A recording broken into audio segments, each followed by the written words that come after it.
அன்பு நட்புகளுக்கு இனிய வணக்கம். இன்றைய திருக்குறளும் மென்பொருளும் அதிகாரம் சான்றாண்மை, குறள் எண் 984. கொல்லா நலத்தது நோன்மை, பிறர் தீமை சொல்லா நலத்தது சால்பு. துறவிகளிடம் இருக்கக்கூடிய மிகப்பெரிய நற்குணங்களில் சிறந்தது எது என்றால் பிற உயிர்களை கொல்லாமல் இருப்பது.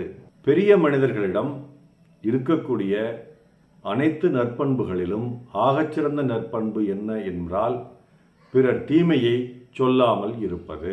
The greatest qualities of all the qualities which a saint has is not killing. The greatest qualities of all the qualities which great people have is not talking ill about others. சென்ற குறள் என்ன சொன்னார்? 5 தூண்கள் சால்வுக்கு, சான்றாண்மைக்கு இருக்குன்னு சொன்னார். அப்போ இந்த 5 தூண்களை ஆழமாக நமக்குள் ஊடுருவி செல்லும்படி அடித்தளமிட்டு அமைத்திருந்தோம் என்றால் நாம் சான்றாண்மை மிக்க மனிதர்களாக ஆவோம் என்பது புரிகிறது. அதற்கு அடுத்த படி என்னவென்று இதில் சொல்லுகிறார். துறவிகள், நம்ம பார்க்குற துறவிகள்லாம் போலி துறவிகள்ங்க.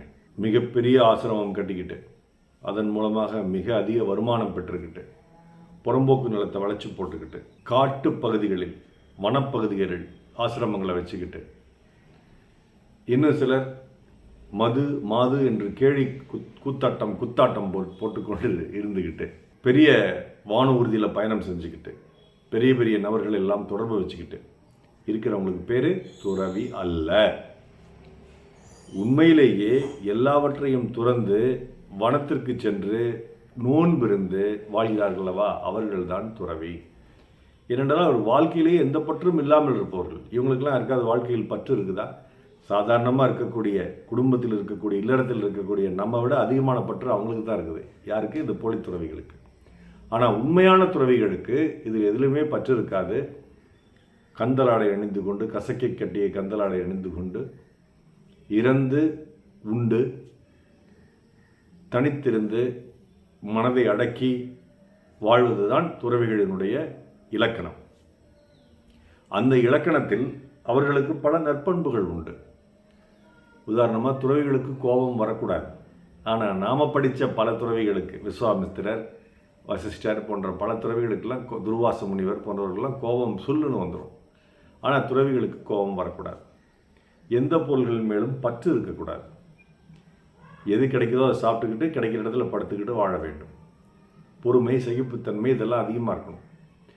இப்படிப்பட்ட நல்ல குணங்கள் பல இருந்த பொழுதிலும் அதில் ஆகச்சிறந்த குணம் எது அப்படின்னு ஐயன் சொல்கிறாருன்னா பிற உயிர்களை கொல்லாதிருத்தல்.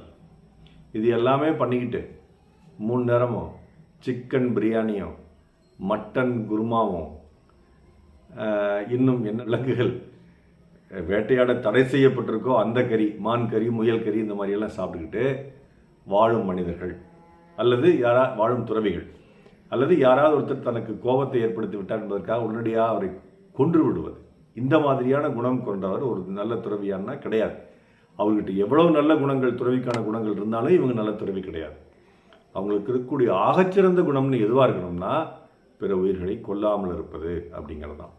அது மாதிரி ஒரு சான்றாண்மை கொண்ட மனிதர், ஒரு சான்றோன், ஒரு மிகப்பெரிய மனிதர், அவரை இந்த உலகமே பின்பற்றுகிறது. ஒரு ரோல் மாடலாக, ஒரு முன் மாதிரியாக, முன் உதாரணமாக இந்த உலகமே பின்பற்றுகிறது.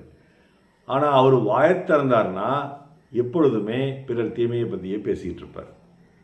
ஏன் அவரை உலகம் பின்பற்றுகிறது? அவருக்கு எல்லா விதமான நற்குணங்களும் இருக்குது. அந்த 5 தூண்களும் சிறப்பாக இருக்குது.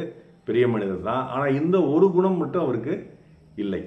எப்பொழுதும் மற்றவர்களை பற்றி பேசிக்கொண்டே இருப்பது. புறம் பேசுவது மட்டுமல்ல, இனியவை கூறாமல் இன்னா பேசுவது. நேருக்கு நேராக பேசும்போது இன்னா பேசுறது, தீமைகளை பற்றியே பேசிகிட்டு இருக்கிறது, எதிர்மறை கருத்துக்களை பற்றியே பேசிகிட்டு இருக்கிறது.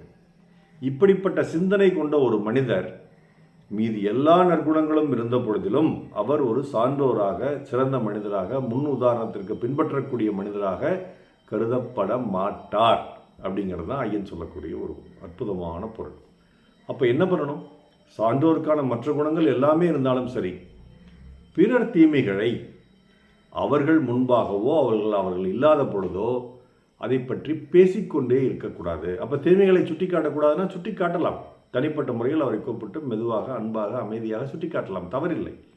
ஆனால் பொதுவெளியில் அவர்களுடைய தீமையை பற்றி பேசிக்கொண்டே இருப்பது என்பது சான்றோருக்கு அழகல்ல. அவர்களிடம் மீது என்ன குணங்கள் இருந்த பொழுதிலும் இந்த குணங்கள் இல்லை என்றால் அவர்கள் சான்றோர்கள் அல்லர் அப்படின்னு ஐயன் சொல்றார். கொல்லா நலத்தது நோன்மை, பிறர் தீமை சொல்லா நலத்தது சால்பு. நாள் சிறக்க நற்றமிழ் வாழ்த்துகள். மருத்துவர் ராமசெல்வரங்கம், ரிஷியத்திரலை வழியை கிடமை, சேலம், கள்ளக்குறிச்சி, அரூர், ஈரோடு, கணதிபாளையம், நாளூர். நன்றி.